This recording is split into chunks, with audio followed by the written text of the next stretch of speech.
Like the high school wrestling team that introduced me to the atomic wedgie, great supervillains aren't just evil wrapped up in a spandex onesie. Villains are driven, cunning, and, if you go a level deeper, emotionally warped like the elastic of my tighty-whities. But we gotta handle these guys with some extra thick home ec mittens because they have the potential to make or break a story, even if you get all of their sociopathic tendencies right. That's why today we'll be taking a look at Homelander, a villain that not only holds multiple story threads together like the waistband of my Fruit of the Looms, but who also led me to believe that he was Jason Bateman for half a decade. We'll explain how a villain's strengths make them an obstacle for our heroes to overcome, but also how a villain's internal flaw becomes one of your story's greatest attributes, giving it not just a high school jock with the power of an atomic bomb, but an emotionally complex character with an extra long wick to keep the tension building throughout the story. I'm pretty sure that's how atom bombs work. At any rate, let's kick this wedgefest off with point number 1, an insurmountable obstacle.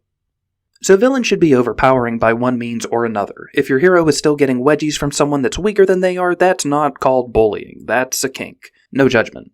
Now, this doesn't mean that a villain has to have super strength, laser eyes, the ability to fly, and really nice hair, but it helps unless you're Lex Luthor.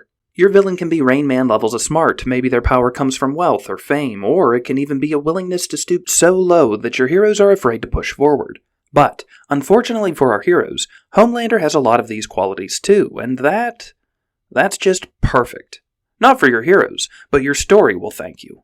You see, normally when we talk about characters, we want some aspect of their makeup to be weak and wobbly, like they've just spent the last weekend shoved into a locker. Maybe your hero is struggling with friendship, morality, or physical weakness. Or maybe they made a mistake and wore cotton boxers the same day Khalil missed weigh-ins by a pound and now he's on a rampage. You know the kind I'm talking about. They're way less stretchy and they just get all up in there. But the point is that flaws give your heroes something about themselves to overcome, and that gives your story an extra layer of complexity. Villains, on the other hand, don't need this external weakness, especially when they're super. A hero overcomes their limitations while a villain either feeds into them or doesn't have them at all, which is essentially Homelander's situation. Think of Homelander as a force of nature. I mean, The Boys is basically just an R-rated version of Cloudy with a Chance of Meatballs. Bad things happen when our heroes try to fight a saucy hurricane. Eventually, the hurricane loses its mind and starts actively taking souls, leaving the heroes to wonder, how do we beat something so powerful? When writing a villain like Homelander, consider the layers of his strengths and evils. At first, they come from physical strength and invulnerability, which are pretty big obstacles when you're trying to figure out how to explode his whole. But as the story progresses, our heroes also have to overcome his Machiavellian intellect, his childlike narcissism, the fear he's instilled in his team, because strength mixed with crazy plus friends equals an orgy, and by that I mean it's a lot of fun for your audience to watch, but really hard on you as the writer and your heroes to overcome. Homelander, and supervillains in general, provide the physical frustration that comes along with people popping a god, and you, as the writer, get to angrily mutter at yourself, cry, contemplate your life decisions, and stare hopelessly at the floor as you struggle to find a satisfying way to overcome them. This is how it should be. The same way your heroes have a hell of a time beating the monster, you should have a hell of a time figuring out how they do it. And you'll normally experience this brain blast while mindlessly sitting on the toilet. I don't know why it happens this way, life is funny like that. But now you're probably wondering, if your villain has no physical weaknesses, then how can you even start to attack them? How do we make the impossible inevitable? And finally give Khalil that reverse wedgie he deserves? Easy. You open your own box of childhood traumas and start digging, which brings us to point number 2. Also, if you need more hands-on help with this, there's a link for a villain blueprint down in the description. So Homelander is crazy in my favorite kind of way, with ex-girlfriends slashing their own car tires for attention coming in at a very close number 2. The only thing scarier than a flaming hurricane full of meatballs and milkshakes is a flaming hurricane full of meatballs and milkshakes with emotional insecurity and a few shorter than the shrinky schlong-poppin' guy from the show.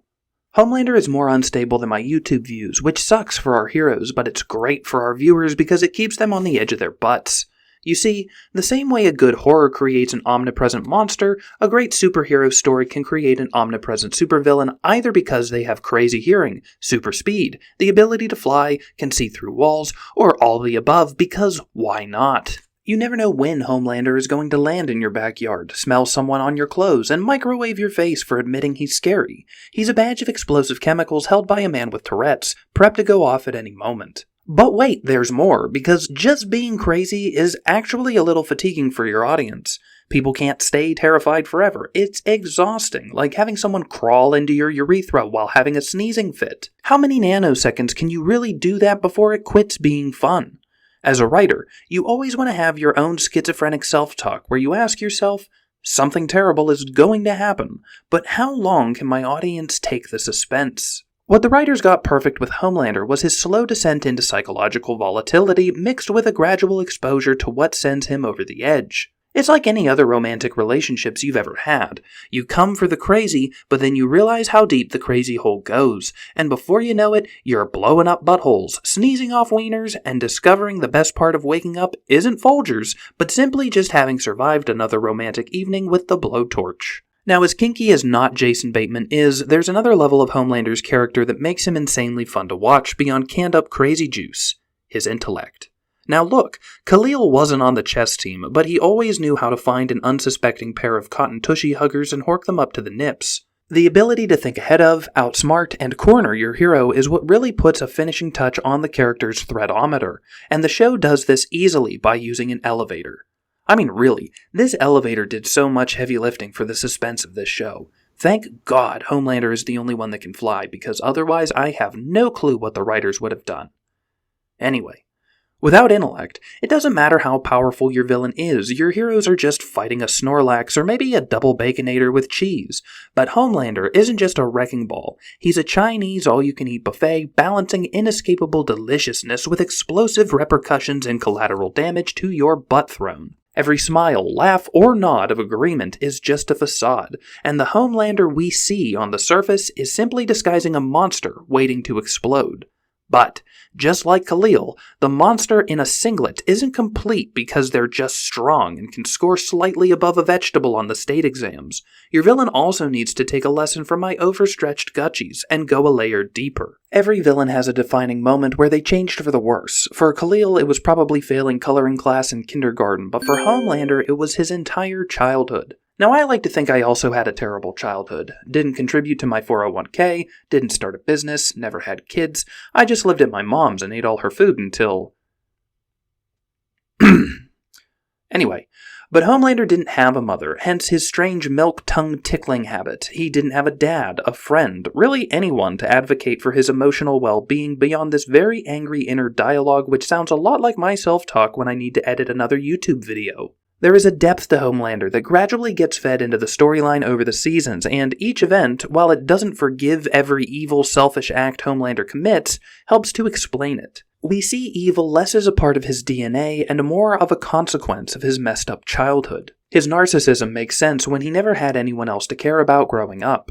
His selfishness makes sense since no one ever attempted to save him as a boy, and so he learned to prioritize himself. His malicious need for love, acceptance, and legacy are all the more real once we realize that these were the things John never had during a time when most of us were given the full love and attention of 2 parents and 4 grandparents for just pooping in a glorified bucket. As the show develops and the audience begins to understand that Homelander is a man struggling to be a god on the surface, we also learn that he was a lab rat that never had the chance to be a kid. It's essentially Michael Jackson's backstory without the music. Why this matters for Homelander, the show, and you as a writer is because it checks a major box for modern villains. It humanizes them. Yes, purely evil monsters are fun, and there's still a place for them in fairy tales and myths, stories targeted towards teaching the difference between right and wrong. But as your story matures and the characters become more realistic, you need a villain your audience can understand. A villain where people recognize why characters like Homelander are doing these terrible things, and, in a case like Homelander, a backstory where we ask ourselves who John might have been had one person taken a moment to love him. Speaking of love, don't forget that there's that villain worksheet in the description along with some other useful resources. There's buttloads worth of content on my channel too, and if that's not enough, shoot me an email and we can talk about your story's first chapter or outline to get you writing the best story possible. Thanks for watching.